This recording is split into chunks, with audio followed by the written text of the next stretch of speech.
So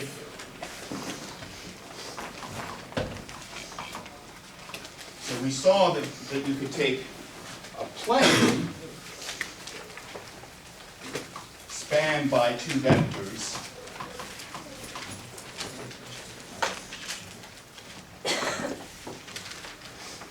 and we could rewrite that plane in equation form by using our newfound tool. Again, this is in R3 only.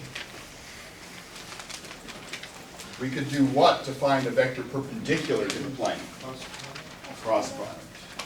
So if we take the cross product of u and v, remember that's a vector that's orthogonal to both u and v and whose magnitude is the area of the parallelogram.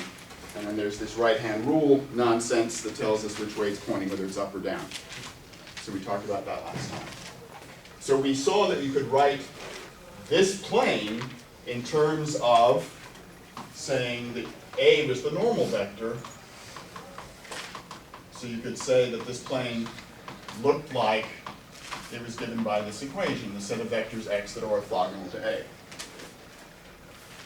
So this is very similar to the homework problem that we did back before we knew cross products, where you showed explicitly how to find the equality of these two sets. So we can now think of A dot x equals 0 as the equation of a subspace. Right? It goes through the origin, and it has normal vector A. And of course, the normal vector is not unique. You could take any non-zero scalar multiple of A, and it would also be a normal vector to this plane.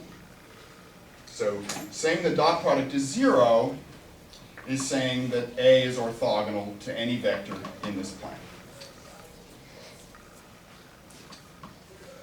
Now the question I want to raise here is, what if I change the right-hand side?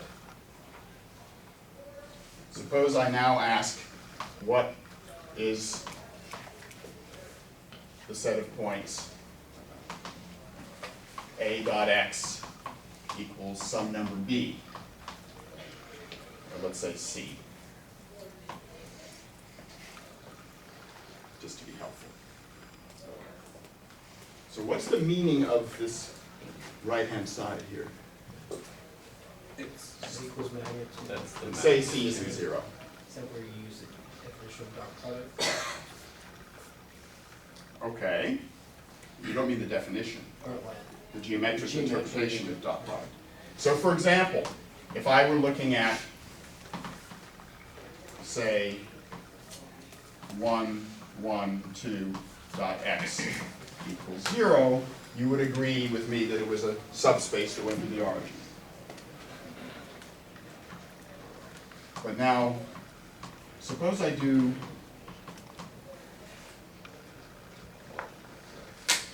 put another number on the right-hand side. Let's say I want to do 2. We're solving for x in this. Well, Yeah, I'm asking what are the x's that satisfy this equation where the right-hand side is 2 instead of 0? x1 plus r x1. Yeah, take the dot product and it equals that system. Well, can you give me a single vector that satisfies this? 1, 1, 0. 1, 1, 0, 0, 0, 1. 0, 0, 1. You gave me 2. So you've now found me 1, 1, 0. It's a point in the plane. 0, 1, 0, 0, 1. Those points, both, this is sort of, perspective is sort of difficult to see this one. This is 1, 1, 0. This is 0, 0, 1. So what happens if I'm going to use 0, 0, 1 because it's easier, it's less to write. Well, sort of. Notice if I take x naught to be 0, 0, 1, it satisfies this equation. So it lies on this set, in this set.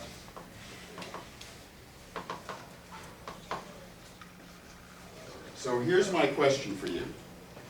Suppose I take x that satisfies this, and I subtract this vector 0, 0, 1.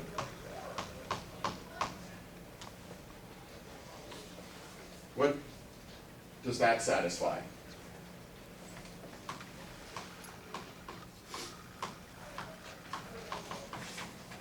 It's going to be the original.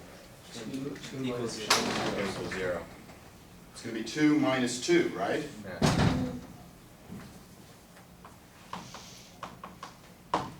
So what does that now tell you? You understood a minute ago what this equation looked like.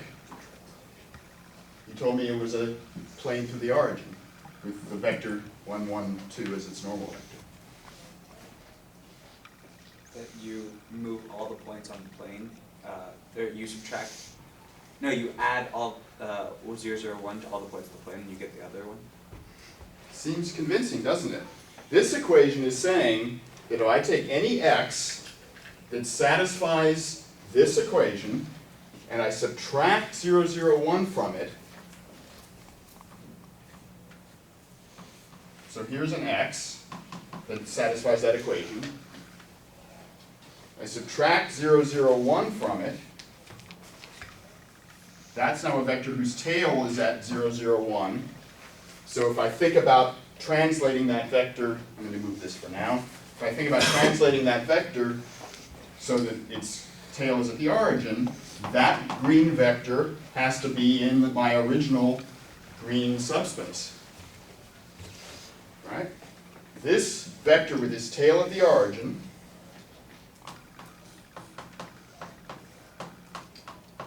is in the plane given by this equation.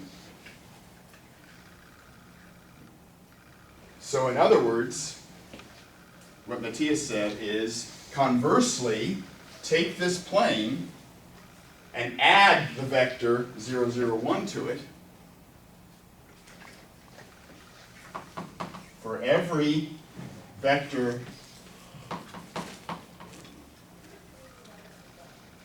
x that satisfies this equation, x plus 0, 0, 1 satisfies our second equation.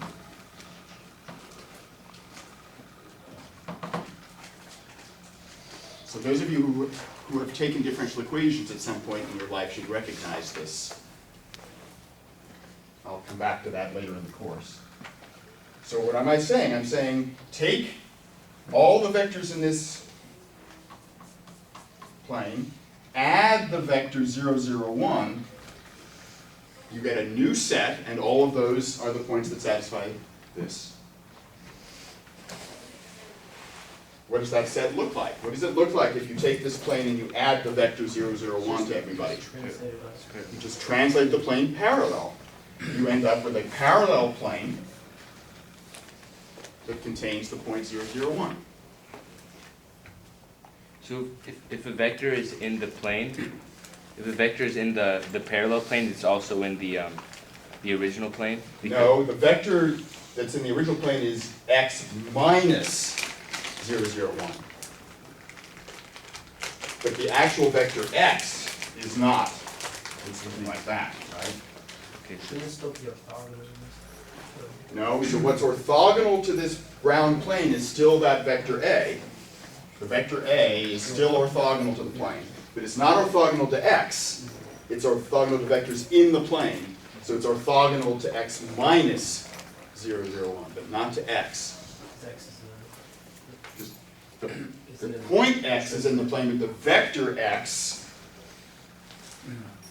with its tail at the origin does not lie geometrically in that plane. This is one of these confusing issues. So what's the meaning of the 2? So, all right, so what have we just established? We've established that if you put a right-hand side here, it moves the plane parallel to the original subspace. Now, what's the meaning of this 2 geometrically? What does the 2 mean? How far it moves up? It must tell us something about how far we move the plane. Surely it makes sense to you guys that if I put a 1 million here, I'd be a lot farther out here than when I have a small number. So this number must be telling me something about how far the plane is dislocated from going through the origin. let's see if we can figure that out. Dot product. So I'm going to draw a new picture here, just so we can see it. So here's the vector A still. In our case, it's 1, 1, 2. Here's X.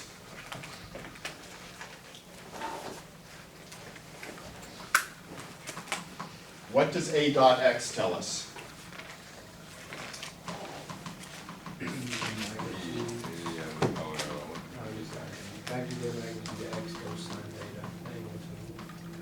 Okay.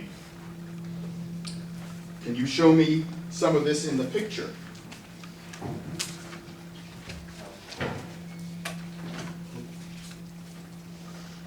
Where's magnitude X cosine theta in this picture?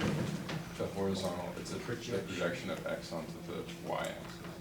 Not onto Y, onto Onto A, A. right? Onto A. So magnitude X cosine theta is going to give you the projection of X onto A.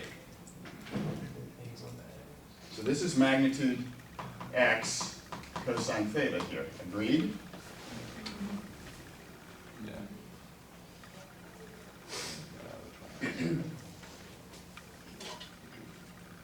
So if this number is C, what is that telling you about magnitude X cosine theta?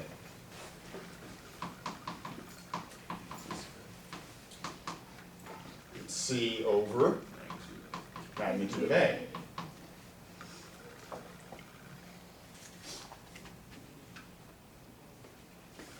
So you can imagine that this length it's the same for all x's in the plane.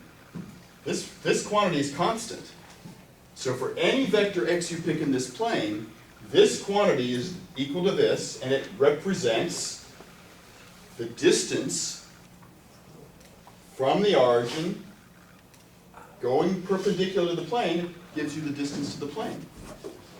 This is the distance that the plane is from the origin. How far have you shifted the plane? So this is the sine distance from the origin to the plane. So in particular, in this example, how far is the plane shifted from the origin? So the distance to the plane is that 2, and then I divide by the magnitude of A, which is square root of 6. And if you insist on rationalizing denominators, you can, but I don't. Okay? So that actually tells you where the plane is. You take it parallel to this guy and you shift in an appropriate distance. So, with regard to number 10,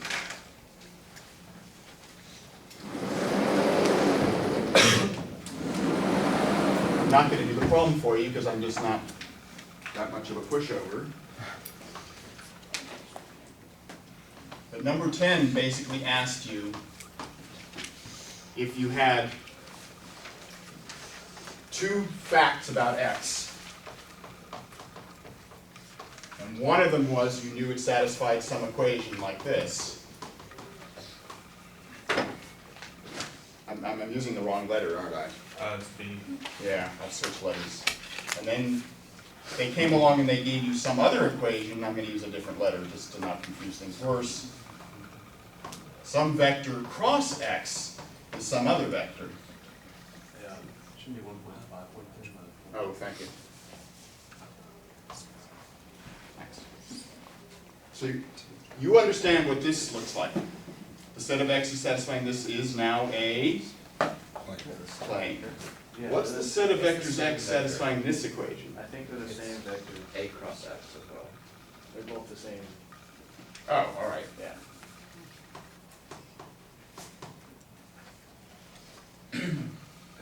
All right. Regardless, what does this say geometrically about x?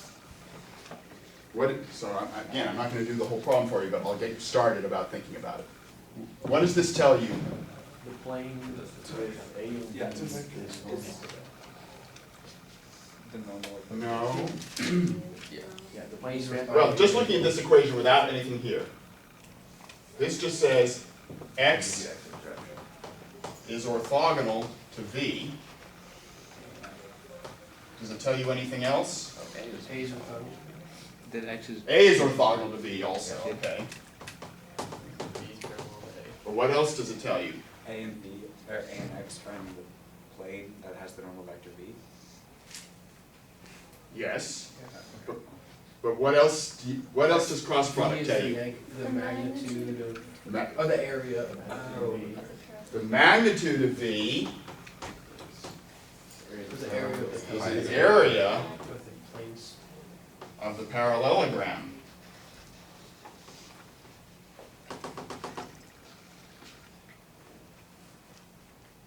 So you ought to be able to draw me what possible x's have these conditions. You know it has to be in a plane perpendicular to v, but you also know something about the parallelogram x makes with A needing to have a certain fixed area. That's going to limit what x's you can get. And so if you take the geometric description we've discussed for this, together with the geometric description you should get following this. You should be able to tell me exactly how to find x. Okay? Exactly how to find x, meaning if we were given values, we find it. Well, you can describe something to me in terms of taking this plane and this other plane, or this line and this plane, or whatever, and doing something. But yeah, in terms, you could actually give an algorithm if you were actually given A and C and B, you could actually construct x explicitly. Okay. All right, so I remind you also, get in the habit of looking at the footnotes on the homework. They are put there to help you, so don't ignore them. So when there's a footnote, read it and actually think about it. If you did for 17, you said find t, but if I found it easier, if I found it easier to do the way they did in the plane, is it okay if we did Sure. that? Okay. maybe the way Shifrin did it in the book. Oh, well, yeah. I mean, I was trying to be more helpful, thinking that if you're following the logic you've been using in Part A, you would rather keep the same exact logic rather than changing it around, but you can change it around. Oh, okay, well, you, Anyway, that's fine. All right, so, onward.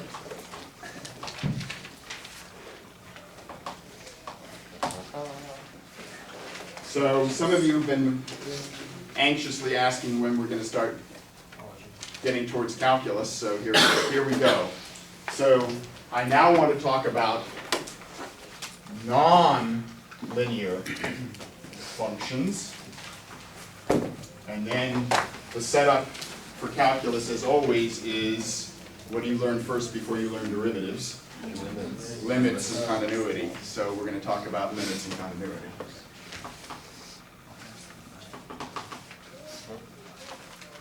And let me remind you that the first exam will be a week from tomorrow.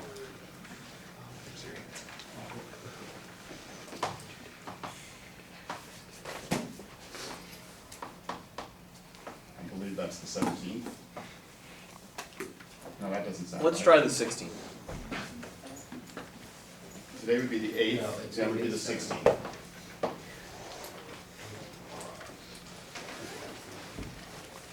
So it's going to cover chapter 1 and the first stuff we're doing in chapter 2. So I'll make it clear by next Monday where it quits. Okay, so we've talked about linear maps from Rn to Rm. What should a general function be? So I'm going to put vector signs on things just to remind you that we're now doing vector outputs of our function. So what should a general function from Rn to Rm look like? So I'm going to do lots of examples, but it's going to have input, just like our linear maps have, vectors that have n variables, and outputs, m variables, and m outputs. So a general function f, which we will write f of x1 to xn. So I remind you, I made this comment a few weeks ago, or a week ago, that I'm not going to put the brackets around the vector, it's just too much to write. But this stands for f of vector x1 to xn. But that's just ridiculous to write all that. Equals, so it's going to give you m different components to the output. Right? The output's going to be a vector that depends on vector x. So rather than writing all the components of x out again, I'm just going to call it x. And it's going to have m outputs. And what we're going to learn over the next months is how to visualize these things and use them to solve real-world problems. So I want to do today, well, okay, before I do the examples, let's do a little bit of setup here. Back in calculus, how did you think about functions? XY plane. Hmm? On an XY plane. On XY plane, so you were studying, in calculus that you've done so far, you've done functions that map one real variable to one real variable, right? One input like time, one output like x is a position of time. Or volume of a box is a function of the side length of the box. If you've done functions that have one real input and one real output, and you think of a graph like that, so the graph of the function is you're thinking of y equals f of x, and you're looking at ordered pairs, which now we would write this way. Here's x, here's f of x, and we would now write this point vectorially as x, and then f of x, right? X and y. The graph lives in our what? 2.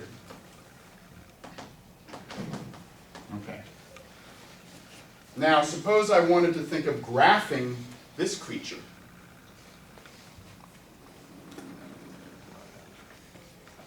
Then I would need, schematically, to have x, which lives in Rn, and f of x, which lives in Rm, and I would need to encode all n plus m dimensions to think of a graph. So if I want to still think of a graph, I want to schematically think of, this is my Rn, this is my Rm, so obviously I don't have enough dimensions in my blackboard to do this effectively, and I would, for each x in the domain, I would still need an f of x, which would be my height in this Rm. So this vector here would be f of x, and I would still put a point with vector coordinates x, f of x. How many dimensions does it live in now? N times n. Or Not n times. plus. Or n plus n. Right. So the vector x, again, and f of x, put the coordinates of x, the coordinates of f of x. There's n of them here. There's m of them here. So this lives in n plus m. Okay, so now if we're doing functions from R2 to R2, the graph lives where? R4. R4, which is already something we can't draw. We're going to be doing lots of examples where we're mapping 1 to something. Those are going to be curves. I'm about to start doing that. You're going to be doing 2 to something. That's going to be surfaces, studying those functions. But the graphs live in some huge dimension that are almost beyond recognition. So as you move x around, the points xf of x will move around on this set, which is what is going to be the graph of f. And tomorrow we're going to do lots and lots of different examples of how you can visualize surfaces in R3, but today I'm just going to do curves. So where do curves come from? Curves come from one variable here.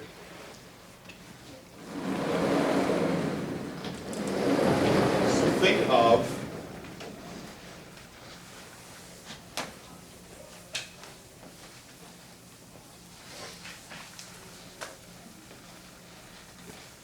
I'm trying not to use the word that always makes students have apoplexy.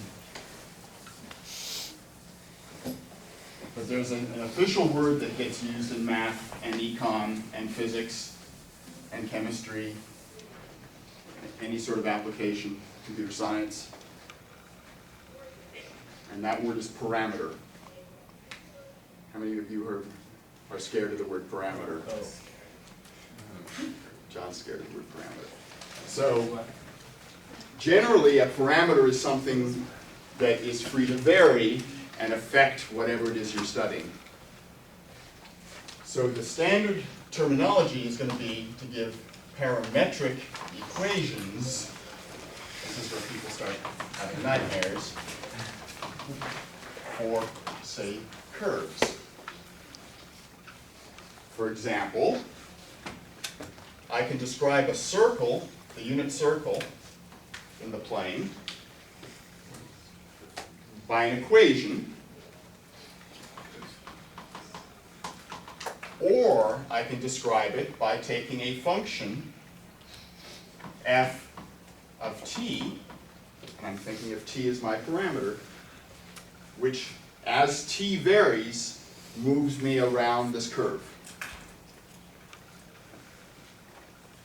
Well, the obvious thing to use for t, which you've all known for years and years and years, is this angle. And in terms of this angle, how do I specify a point on the circle?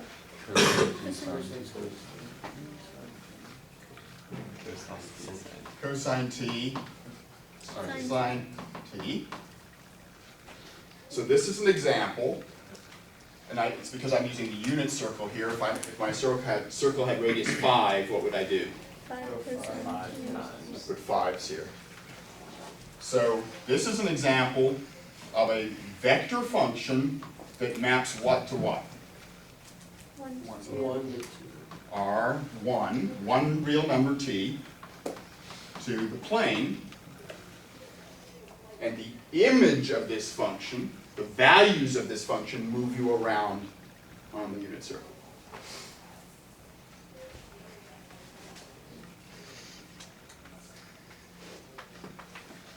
What would the graph of this function look like? What would be the graph?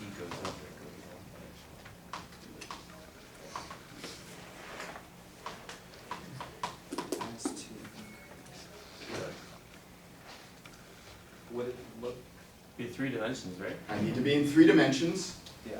and it's still going to have. So I'm going to actually draw my R1 this way, and I'm going to draw the R2 this way. And for any value of t, It's a spiral. you're close. Like a Spiral. It's not quite a spiral, but you guys are nailing it. So what should I draw inside this plane? I should draw the unit circle. Now you're imagining a real line's worth of unit circles. What is that shape? It's a It's a cylinder. Take a circle and move it with time. Time's going horizontally. So I've got a cylinder.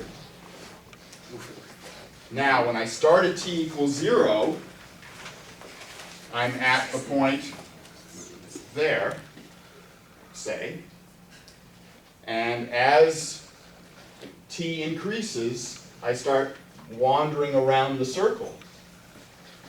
So as when I've gone around, say, to pi over 2, my dot is going to be up here. And so it's actually going to be a helix. It's going to be a A slinky. definitely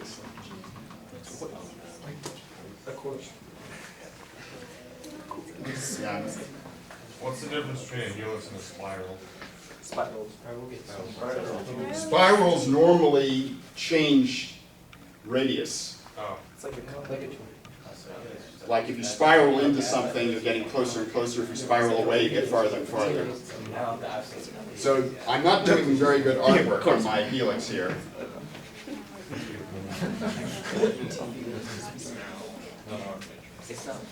It's not. The picture, it's funny how life works. I can draw you the picture this way easily. And then we're turning it on its side. So it's that picture turned on its side this way, and I'm not drawing it very well.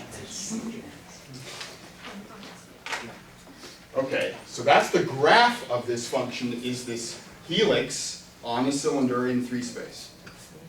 And if I'd been cleverer, I would have put my R1 going this way, but I didn't want to do it and confuse you with our usual pictures of domains and ranges. Okay, let's do other examples.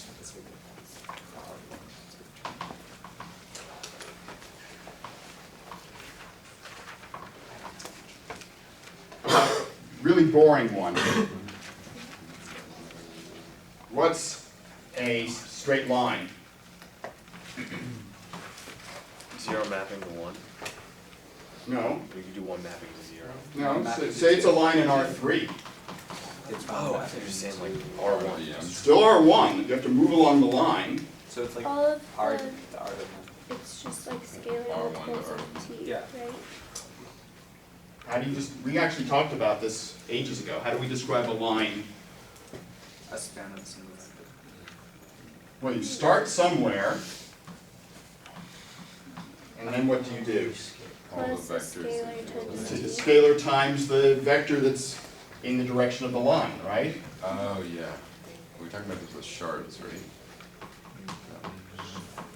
We were like, never mind. So if you add scalar multiples of v to your initial point, if you're doing positive scalars, you move this way.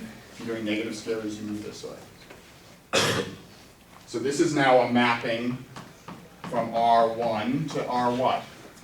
2, 3.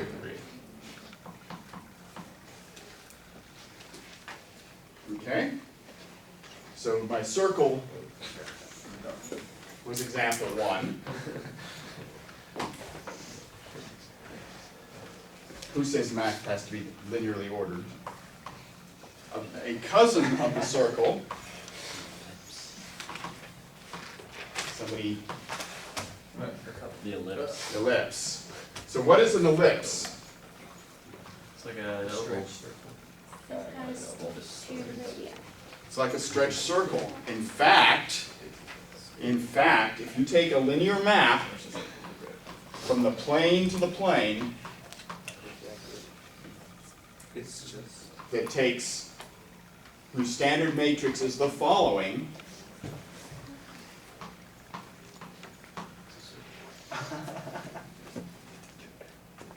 and you apply this linear map to the unit circle, what does it end up doing? Say A and B are positive here. Turns it into an ellipse. It turns it into an ellipse where this vector, 1, 0, is going to A0, and this vector, 0, 1, is going to 0b, and it actually gives you the ellipse with semi-major axis A and semi-minor axis B, assuming A is bigger than B.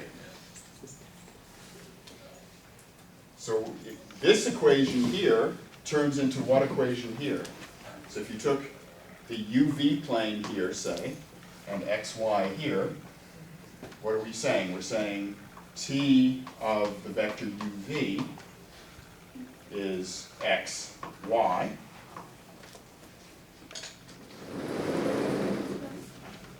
And the rule is that I multiply by this matrix. So X is what in terms of U and V, and Y is what? No.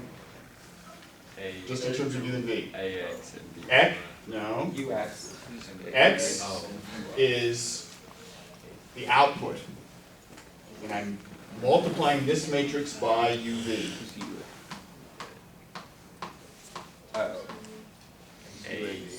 So X is, and Y is? BV.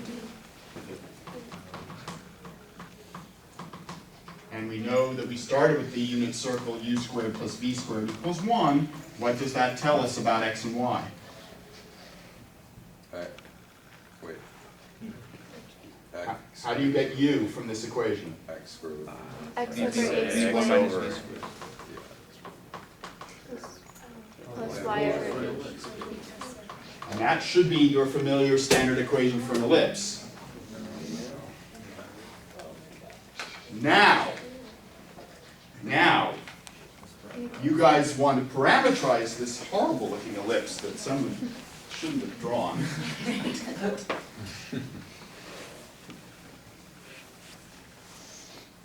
If you started with the point cosine t, sine t, where does it go?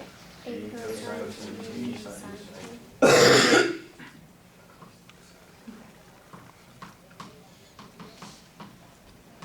And there's your parameterization for an ellipse. As t varies over the real numbers, that point zips around the ellipse. True or false? False. I'm just gonna go and guess. This angle is t. If this angle is t. False. False. What was the second rule?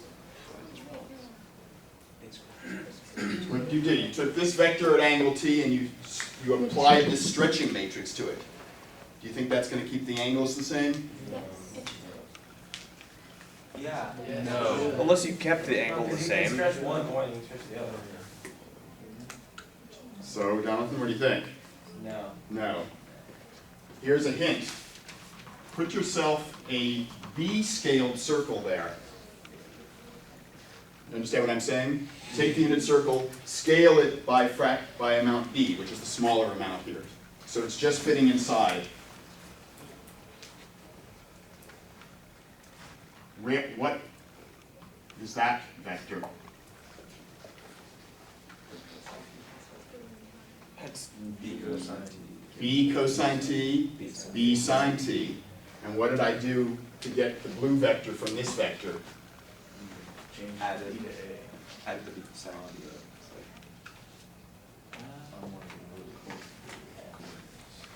The B sine t, the y coordinate stayed the same.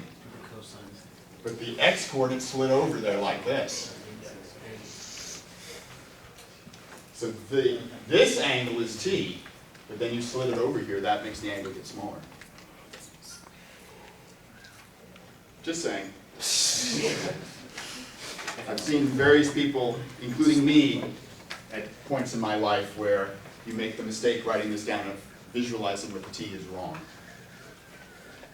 Then what is that angle? Arctan of b over a t. Or a over bc or something.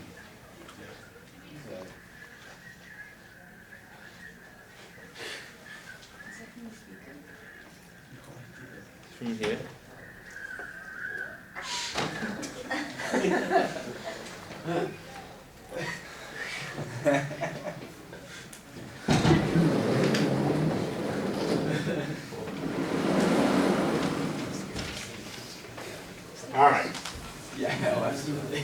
last example for today, and we'll do more examples tomorrow.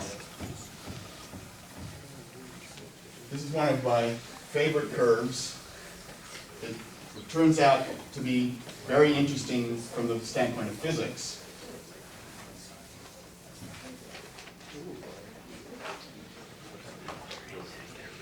So, you get on your bicycle. Your bicycle wheel has, it's not a tricycle, it's a bicycle, it's a unicycle. And on this bicycle wheel, there's a reflector right on the edge of the spoke, right at the tire. So I'm putting a red dot on the tire. You then ride the bicycle without skidding down the road. What does the red dot do? It's like a spiral. It forms the cycloid. So as the bicycle rolls, as the wheel rolls, the red dot turns this and it goes up, right? And then if you've turned the wheel through 180 degrees, through pi, the dot's now at the top, and then it comes back down, and then it starts over again.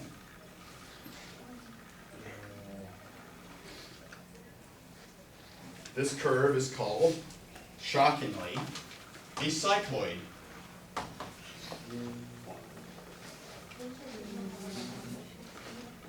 And the question here is, so it's important to make the assumption, the ansatz, that the wheel rolls without slipping.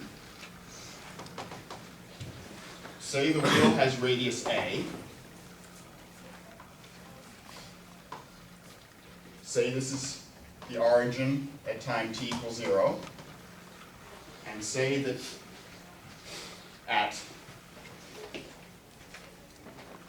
this point, the wheel has rolled through angle t. So say this is the point when wheel has rolled through angle t. And I ask you, where is the dot?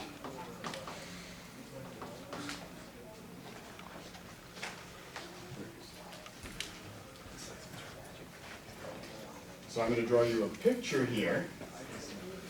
Try again. Draw you a picture. If the dot is at position f of t,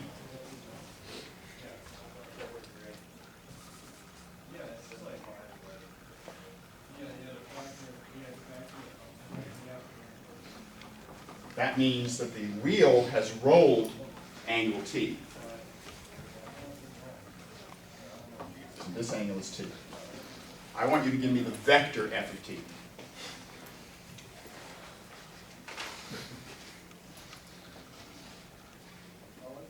And in all problems you're going to be doing like this. Same thing as the circumference. The amount you go around the circle. It's equal to the portion of the The argent. Okay, so because the wheel rolled without slipping, Alex is saying this distance along the ground matches this distance along the arc of the wheel. We're assuming that t is in radians, right? We're assuming? T is in radians, right? Yes, we're assuming t's in radians. All math is in radians, except that one Weber problem. So then you need the radius. I need the radius. So A times So T. if I want to get f of t, I want to think of it in three pieces. I want to take this vector here, add to it this vector going up, and then this vector going from the center down. So it might be helpful to put the origin here and then label these points like P for here, C for center, T for point where the wheel is tangent, I don't know. So I want to say f of little t is O capital T plus T capital C plus C capital P. So what's the vector O to T? I went horizontally, how far? A times. A times t, right?